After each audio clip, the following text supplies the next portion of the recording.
ಶೋಭಾಯಾತ್ರೆಗೆ ಮೊದಲು ಮಸೀದಿ ಶೋಧಿಸಬೇಕಿತ್ತು. ವಿವಾದಾತ್ಮಕ ಹೇಳಿಕೆ ಕೊಟ್ಟಂತಹ ಬಿಜೆಪಿಯ ಅರವಿಂದ್ ಬೆಲ್ಲದ್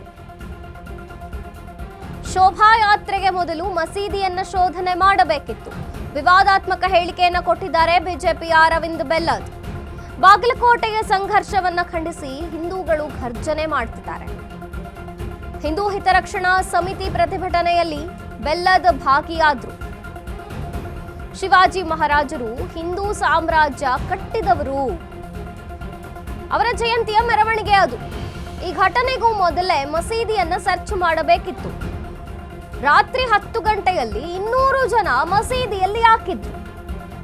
ಈ ಸರ್ಕಾರ ಒಂದು ಸಮಾಜದ ಓಲೈಕೆ ಮಾಡುತ್ತಿದೆ, ಒಂದು ಸಮಾಜಕ್ಕೆ ಮಾತ್ರ ಬೆಣ್ಣೆ ಅಂತಿದೆ.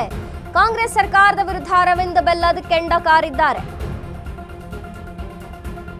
ಧರಣಿ ವೇದಿಕೆಯಲ್ಲಿ ಗುಡುಗಿದ ಅರವಿಂದ್ ಬೆಲ್ಲದ್, ಈ ಹೋರಾಟದಿಂದ ಸರ್ಕಾರ ಎಚ್ಚರವಾಗಬೇಕು. ಬಾಗಲಕೋಟೆಯವರು ಗಟ್ಟಿ ಜನ, ನೀವು ಹೋರಾಟ ಮಾಡ್ರಿ.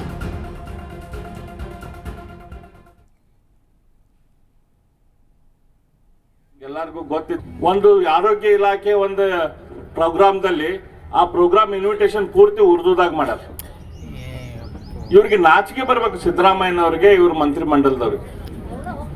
ಯಾರಿಂದ ಇವ್ರು ಬಂದಾರ, ಯಾರಿಂದ ಇವ್ರು ಅಲ್ಲಿ ಕುಂತಿದಾರ? ಹೆಸರೈತಿ, ಒಂದ್ ಕಡೆ ಸಿದ್ಧ ಅಂತ ಹೆಸರೈತಿ, ಇನ್ನೊಂದ್ ಕಡೆ ರಾಮನ್ ಹೆಸರೈತಿ. ಆದ್ರೆ ಇವ್ರು ಮಾಡ್ತಿರುವಂತ ಕೆಲಸ ಏನು? ಅದಕ್ಕೆ ಎಲ್ಲಾರು ಈ ಟೈಪ್ ಏನ್ ಹೇಳ್ತಾರಲ್ಲ ಆ ಟೈಪ್ ಹೆಸರು ಹೇಳ್ತಾ ಇದಾರ. ಅವ್ರು ಈ ರೀತಿಯ ಕೆಲಸ ಮಾಡ್ಕೊಂತ ಹೋದ್ರೆ, ಈ ರೀತಿಯ ಮುಸ್ಲಿಮರ ಓಲೈಕೆ ಮಾಡ್ಕೊಂತ ಹೋದ್ರೆ ಸಮಾಜದಲ್ಲಿ ಸ್ವಾಸ್ಥ್ಯ ಉಳಿದಿಲ್ಲ. ರಾಜಕಾರಣ ಮಾಡ್ತಾ ಇದ್ದಾರೆ. ಹಂಗಾಗಿ ಇವ್ರಿಗೆ ಏನ ಹೇಳಿದ್ರು ಬುದ್ಧಿ ಅಂತೂ ಬರೋದಿಲ್ಲ ಕಾಂಗ್ರೆಸ್ದವ್ರಿಗೆ. ಹಾಗಾಗಿ ನೀವು ಅವ್ರಿಗೆ ಯಾವ ಸಂದರ್ಭದಲ್ಲಿ ಏನು ಅವ್ರಿಗೆ ಬುದ್ಧಿ ಕಲಿಸ್ಬೇಕು, ಆ ಬುದ್ಧಿ ಕಲಿಸುವಂತ ಕೆಲಸ ನೀವು ಮಾಡ್ರಿ. ಬಾಗಲಕೋಟೆದವರು ಗಟ್ಟಿ ಜನ ಇದ್ದೀರಿ, ನಿಮ್ಗೆಲ್ಲರಿಗೂ ಗೊತ್ತಿದ್ದೈತಿ, ಮಾಡ್ರಿ. ದೊಡ್ಡ ಪ್ರಮಾಣದ ಹೋಳಿ ಹಬ್ಬ ಇಲ್ಲಿ ಮಾಡ್ರಿ. ಅವನನ್ನು ಯಾರು ಏನ್ ಮಾಡ್ತಾರ ನಾವು ನೋಡೋಣ. ಪೊಲೀಸರನ್ನ ಕೇಳಿ ಆ ಪರ್ಮಿಷನ್ ಅದನ್ನ ಕೇಳಿ ಅದನ್ನ ಮಾಡ್ಬೇಡ್ರಿ. ನಮ್ಮ ಸಮಾಜದ ಪ್ರಕಾರ ನಾವ್ ಎಲ್ಲಿ ಹಬ್ಬ ಮಾಡ್ಬೇಕು ಅಲ್ಲಿ ಹಬ್ಬ ಮಾಡೋನು, ಎಲ್ಲಿ ಆಚರಣೆ ಮಾಡೋನು ಅದನ್ನ ಆಚರಣೆ ಮಾಡ್ರಿ.